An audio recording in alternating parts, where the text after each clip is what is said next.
Hi friends, welcome to அன்புடன் Ekanathan YouTube channel. என்ன bro, என்ன நியூஸ்? குட் நியூஸா அப்படின்னு கேட்டால் கண்டிப்பாக கிடையாது. நம்ம பெருசாக எதிர்பார்த்தோம், நாங்கள் நம்ம எல்லா ஃபேன்ஸ், சிஎஸ்கே ஃபேன்ஸ் எதிர்பார்த்தோம். நம்மளுடைய அடுத்த ஃபீல்டிங் கோச் வந்து பார்த்தீங்கன்னா சுரேஷ் ரெய்னா, சின்ன டேலண்ட்டு. பட் அன்ஃபார்ச்சுனேட்லி அது நடக்கலை. ஸோ சிஎஸ்கேவோட new fielding coach James Foster, former England wicket keeper. நம்ம என்ன எதிர்பார்த்துன்னு பார்த்தீங்கன்னா சின்ன தலை தான் வந்து கம்பேக் கொடுப்பாரு ஆஸ் ஏ ஃபீல்டிங் கோச்சாக எதிர்பார்த்தோம். அதுக்கு என்ன ரீசன் பார்த்தீங்கன்னா, ஒரு கமெண்ட்ரியில் ஹிண்ட்டு கொடுத்தாரு கமெண்ட்ரி பண்ணும்போது.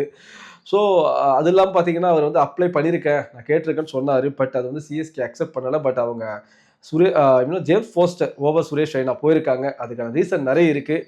ஸோ சுரேஷ் ரெய்னா அவங்க எப்படி பார்க்குறான்னு பார்த்தீங்கன்னா, ஒரு கமெண்டேட்டராக பார்க்கலாம், இல்லை ஒரு கிரிக்கெட் அனலிஸ்ட்டாக பார்க்கலாமே தவிர ஃபீல்டிங் கோச்சாக அவங்க பார்க்க முடியல. இது வந்து நமக்கு வந்து வெளியிருந்து கொடுத்த அவுட்புட் தான் தவிர ஒஃபீஷியலாக எதுவும் இல்லை. பட் ஒஃபீஷியல் நியூஸ் என்னன்னா ஜேம்ஸ் ஃபாஸ்டர் கன்ஃபார்ம்டு.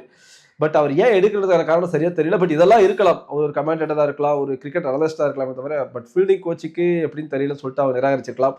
பட் இன்னொரு விஷயம் நம்ம சொல்லலாம், ஏன் வந்து ஜேம்ஸ் ஃபாஸ்டர் போயிருக்காருன்னு பார்த்தீங்கன்னா, அவர் எக்கச்சக்க டீமை வந்து இது பண்ணியிருக்காரு, கோச் பண்ணியிருக்காரு. இங்கிலாந்து டீமுக்கு வந்து கன்சல்டன்ட் இருந்திருக்காரு, அசிஸ்டன்ட் கோச்சாக இருந்திருக்காரு. நியூசிலாந்து டீமுக்கு அசிஸ்டன்ட் கோச்சாக இருந்திருக்காரு. வேர்ல்ட் கப்புக்கு பிஎஸ்எல் ஹெட் கோச்சாக இருந்திருக்காரு. 100 ஹெட் கோச்சாக இருந்திருக்காரு. ஐபிஎல்ல கொல்கத்தா டீமுக்கு கோச்சிங் ஸ்டாஃபாக இருந்திருக்காரு.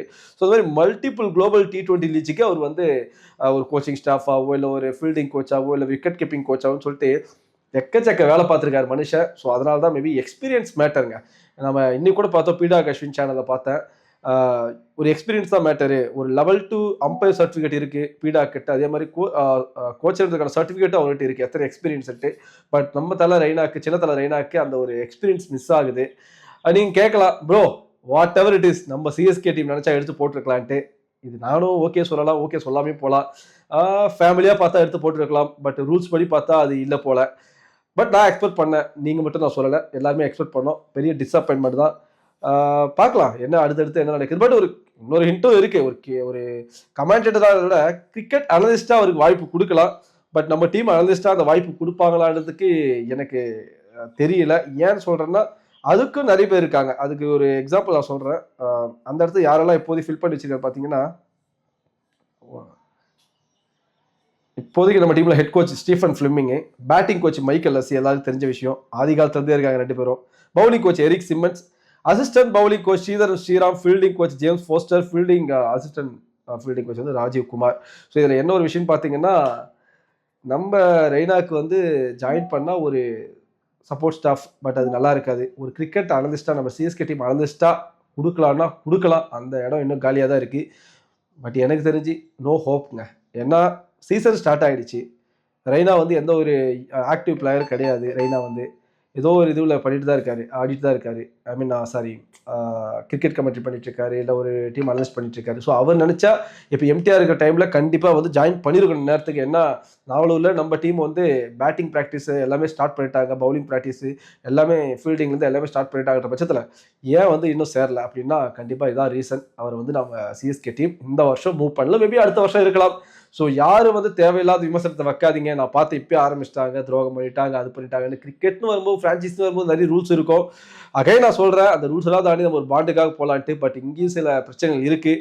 லாஸ்ட் இயர் நம்ம ஃபேஸ் பண்ண கிரிட்டிசிசம், அந்த மாதிரி டீமை எதிர்த்து நாளில் எல்லாருமே நின்னோம்.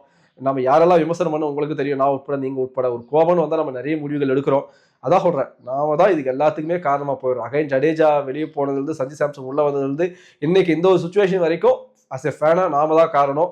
So accept the reality, accept the fact. ஒரு ஃபேன்ஸ் நாம் எதிர்பார்த்துடலாம், பட் அங்கே ஒரு தேவை. ஏன்னா லாஸ்ட் சீசன் பார்த்தீங்கன்னா அவ்வளோ சொதப்பிருந்தோம். ஒரு ஐபிஎல் சீசன் மாதிரியே நமக்கு அது இல்லை. இத்தனை வருஷம் ஹிஸ்ட்ரியில் அந்த அளவுக்கு பேடாக நம்ம நாட் ஓன்லி பேட்டிங், ஃபீல்டிங், கேட்ச்னு சொல்லிட்டு நிறைய நம்ம மிஸ் பண்ணியிருந்தோம். அது உங்களுக்கும் தெரியும். நிறைய விஷயங்கள் மிஸ் ஆச்சு. அது இல்லாமல் தர வந்திருக்குது பார்த்தீங்கன்னா ஃபுல்லாக யங்ஸ்டர்ஸை வந்து கைட் பண்ண தான் ஒரு பக்காவான ஒரு யங்ஸ்டர் தான் தேவை. ஜேம்ஸ் ஃபாஸ்டர் அவங்க அப்படி தான் பார்க்குறாங்க. அவ்வளோதாங்க, James Foster is our new fielding coach. Accept பண்ணிக்கங்க.